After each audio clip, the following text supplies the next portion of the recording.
நம்ம பசங்களுக்கு தினமும் இருந்து ஒன்று கொடுத்துட்டு வரும்போது அவங்க ரொம்ப ஆரோக்கியமாக வளருவாங்க. இதோட டேஸ்ட்டும் சூப்பராக இருக்கும். இது எப்படி பண்ணுறதுன்னு பார்க்குறதுக்கு முன்னாடி இந்த வீடியோக்கு ஒரு லைக் போட்டுக்கோங்க. இது பண்ணுறதுக்கு 2 கப் வேர்க்கடலையே நல்லா வறுத்துட்டு எடுத்துக்கலாம். ஸ்டவ்வை மீடியம் ஹீட் வச்சுட்டு நல்லா வறுத்து எடுத்துக்கோங்க. இது ஆறுனதும் இதில் இருக்கிற தோலெல்லாம் நீக்கிட்டு ஒரு மிக்ஸி ஜாருக்கு மாற்றிட்டு இதை கொரகொரப்பாக அரைச்சி எடுத்துக்கலாம். இது ஒரு பாத்திரத்துக்கு மாற்றி வச்சுடுங்க. அதே கப்பில் 1 1/2 கப் ராகி மாவு எடுத்துக்கோங்க. இதில் கொஞ்சமாக உப்பு, தண்ணி சேர்த்துட்டு இது அடை மாவு மாதிரி பிசைஞ்சிக்கலாம். இந்த மாதிரி பிசைஞ்சிட்ட அப்புறம் இதை தோசைக்கல்லை சேர்த்துட்டு அடை மாதிரி தட்டிக்கலாம். இப்போ ஸ்டவ்வை மீடியம் ஹீட்டில் வச்சுட்டு இதுக்கு மேலே எண்ணெய் கொஞ்சம் நெய் சேர்த்துட்டு இதை வேக வச்சுக்கலாங்க. அடையை ரொம்ப முருகலாக வேக வச்சிடாதீங்க. அடை நல்லா வெந்து சாஃப்டான போதும் வெளியே எடுத்துக்கலாம். இப்போ பாருங்கள், இது நல்லா வெந்து வந்திருக்கு.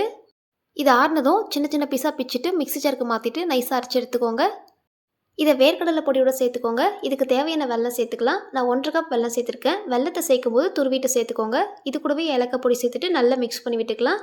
இது கூடவே கொஞ்சமாக நெய் சேர்த்துட்டு நல்லா மிக்ஸ் பண்ணிவிட்டு உருண்டை பிடிச்சி எடுத்திங்கன்னா ஹெல்த்தியான கடலை உருண்டை ரெடி. நீங்களும் ட்ரை பண்ணி பாருங்கள். ட்ரை பண்ணிவிட்டு எப்படி இருந்ததுன்னு சொல்லுங்கள். இந்த வீடியோ உங்களுக்கு பிடிச்சிருந்தா மறக்காமல் லைக் பண்ணிக்கோங்க. நெக்ஸ்ட் வீடியோவில் பார்க்கலாம்.